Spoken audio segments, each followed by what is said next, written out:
The morning was gray, the kind of sky that looks heavy with secrets. The air smelled faintly of wet earth as the priest's voice rose and fell, reciting words meant to comfort, but that only deepened the hollow ache in my chest. I stood at the edge of the grave, staring down at the coffin that held my husband of 40 years. My hands trembled as I clutched the folded handkerchief in my palm, and the only sound that pierced my grief was the shuffle of mourners shifting in the damp grass. Then it happened. A deep, urgent voice called out across the cemetery. "Stop." Everyone turned. A tall man, broad-shouldered and unfamiliar, strode toward us with fire in his eyes.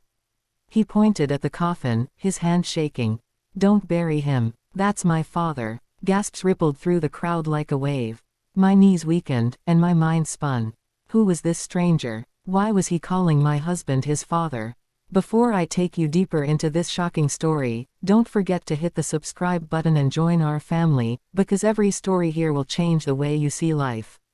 Now, let's continue. The man's voice carried authority, but his words tore through me like shards of glass.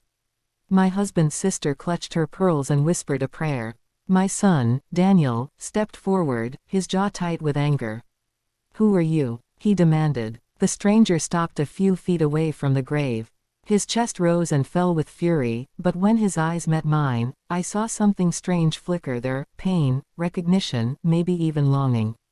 "I'm his son," the man said. "And I have the right to say goodbye." I staggered back. My son Daniel clenched his fists. "That's impossible," he snapped. "Our father had one family. Us." But the stranger shook his head. "You think you know everything, but you don't. Ask her." His finger pointed at me. The cemetery fell silent. Every eye turned in my direction. The weight of his accusation crushed me. Memories I had locked away for decades clawed their way to the surface. My lips parted, but no words came. The stranger's face twisted. "You know who I am. Tell them." Daniel looked at me, betrayed. "Mom, what is he talking about?" My throat tightened. I wanted to deny everything, to brush this man aside as delusional. But something in his features, the sharp jawline, the same piercing gray eyes that once looked at me from across a dance floor, I whispered, "Oh God." Daniel's eyes widened. "You do know him." The coffin rested between us, heavy with silence. My husband's secrets, my secrets, were about to claw their way out of the grave. I was 19 when I met James.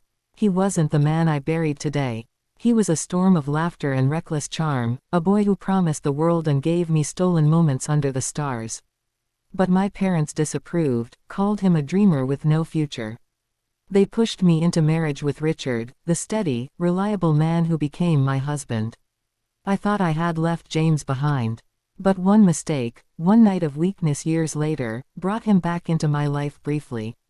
That night left me shaken, guilty, and afraid. And when months later, a child was born that Richard believed to be his, I buried the truth with my shame.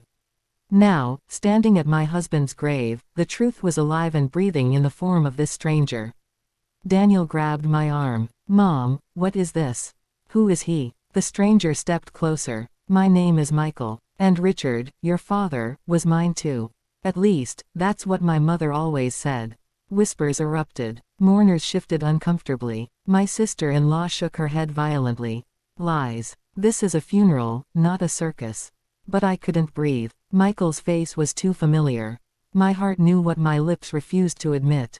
"I need proof," Daniel demanded. "Anyone can claim anything." Michael pulled out an old, faded letter. "This," he said, voice cracking, "is from him. He wrote it to my mother. His handwriting, his words. He knew about me. He just chose to keep me hidden."